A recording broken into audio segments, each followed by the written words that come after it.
صباح الورد والياسمين، يا رب تكونوا بخير. فيديو النهاردة ممتع خالص.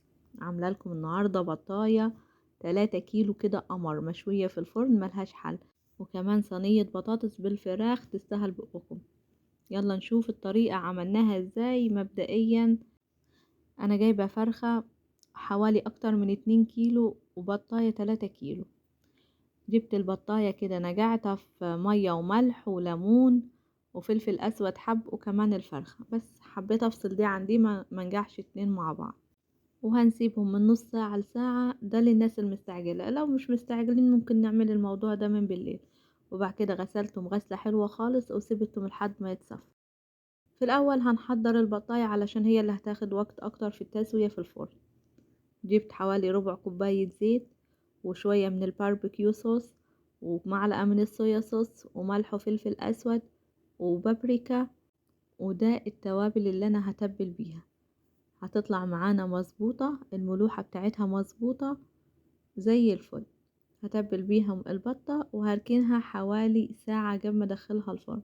ولو مستعجلين طبعا هنسيبها بس لحد ما الفرن تسخن، يعني احنا نتبلها ونجهزها وبعد كده نشغل الفرن بس علشان تتشرب شوية من التتبيلة.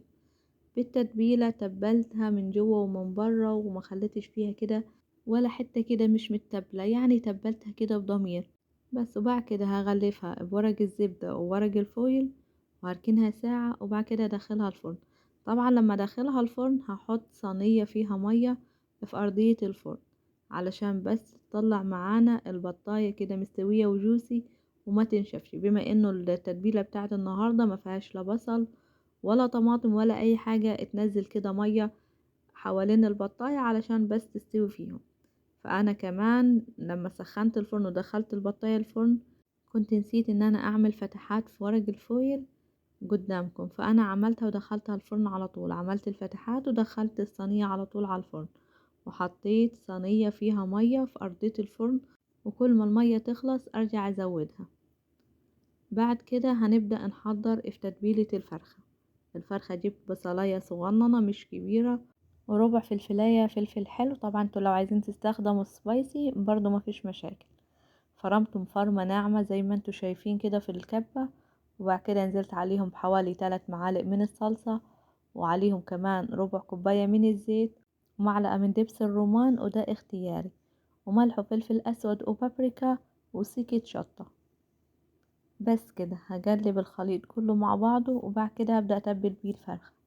طبعا انا كنت سبت البطاية حوالي ساعة وبعد كده دخلتها الفرن. بعد حوالي نص ساعة كده عملت الفرخة دي، علشان الفرخة هتاخد ساعتين في الفرن والبطاية هتاخد ساعتين ونص. فانا اخرت ان انا ادخل الفرخة الفرن نص ساعة علشان اطلع الاتنين مع بعض ويروحوا لاصحابهم ويروحوا لسه يكونوا سخنين.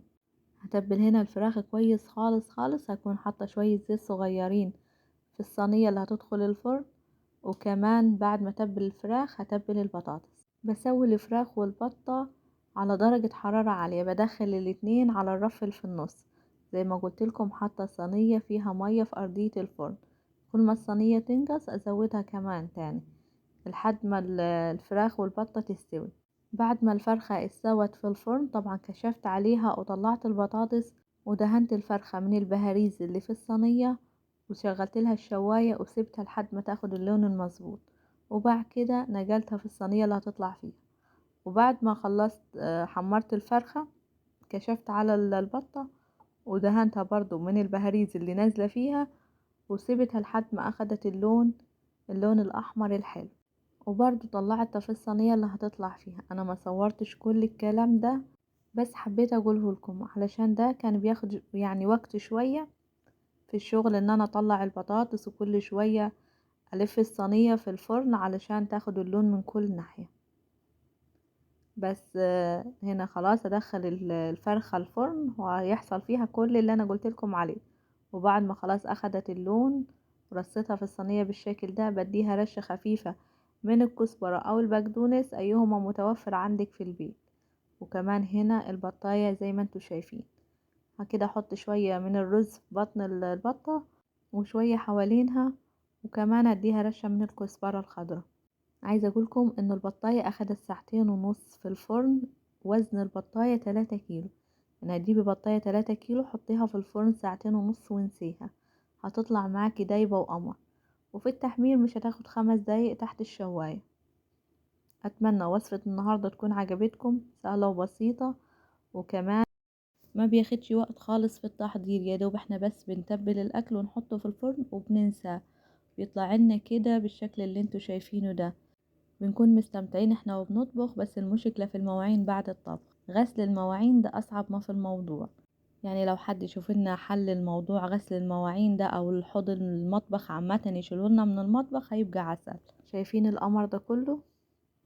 طريقة سهلة وبسيطة. اتمنى الكل يكون استفاد من وصفة النهاردة. ما ننساش لايك وشير للفيديو، واللي اول مرة يشوف قناتي ما ينساش يشترك ويفعل زر الجرس عشان يوصله كل جديد. تابعوا صفحتي على الفيسبوك مطبخ كاما. ان شاء الله نشوفكم على خير في فيديو جديد. See you. باي باي.